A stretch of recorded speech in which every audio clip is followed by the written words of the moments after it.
warri duwwaa bakka jiraatan waan miira keessa galee waa baay'ee dubbachuu hin danda'u. Silaa gatiin uummata Oromoo biyyattii kana keessatti kana ta'uun qabu ture. Warra nu harkaa nyaateetu nu nyaate, warra nu harkaa dhugeetu nu dhuge, dhiiga keenya dhuge. Waa tokko irra gaasinii ba'a. Kaleessi har'a miti, har'i kaleessa miti. Gaafa Harargeetti luka cabsan Wallaggatu okkola. Gaafa Ambootti ajjeesan Shaashamanneetu gumaa ba'a. Uummanni Oromoo durirraa kaasee biyyattii kana keessatti waan inni ta'aa dhufe Oromoodhaaf haaraa miti. Oromoodhaaf haaraa miti. Biyya abbaa keenya irratti ajjeefamuun, biyya abbaa keenya irratti hidhamuun, qeef qabeenya keenya irraa biyya abbaa keenya irraa nu godaansisuun nuti namatti darbinee miti. Qee namaas dhaqnee miti. Qee keenya dhufani. Uummanni Oromoo immoo uummata Oromoo fi Oromiyaa irraa miti, daangaa Oromiyaa irraa miti, daangaa Itoophiyaa irraa iyyuu diina tiksaa ture.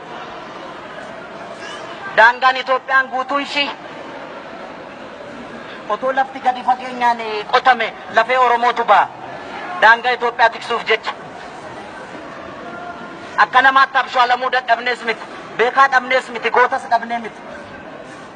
Numa wal sakaala ture. Dhugaan sinitti hima. Jireenya gadadoo akkasii jiraachuun keessan gatii qaba. Amantanis amanuu baattanis boruu ifatti baatu. Warra kaleessa dargiin ayyariirraa boombii tarcaasaa turetu har'a aangootti ba'e akkas nu godha.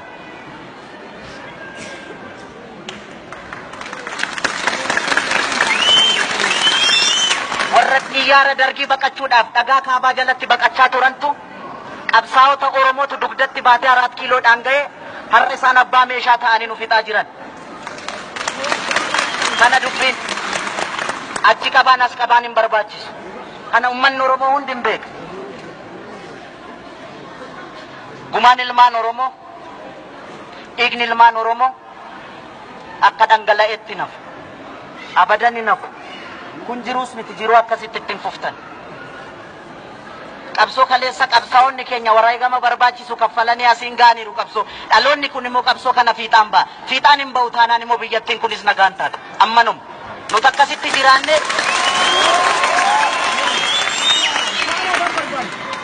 isa dhumaa kanan sinitti himu uummanni Oromoo guutuu Oromiyaa keessatti isin quba qaba. Isin quba qaba, kana beekuu qabdan. Kanarra gaasinii ba'a. Uummanni Oromoo baay'ee kibbaa kaaba hundisaa isin quba qaba. Wareegama barbaachisus kaffaluudhaaf uummanni Oromoo yeroo durirraa caala ammatti tokkummaadhaan walidhee qabsoo finiinsaa jira. Rabbi dhugaa keenya hin gatiin. Rabbi dhugaa keenya hin gatiin. Nuti biyya namaan deegna biyya keenya irratti jiraachuu dadhabne Rabbi dhugaa keenya hin gatiin. Ammanuma na of galchaa nagaatti.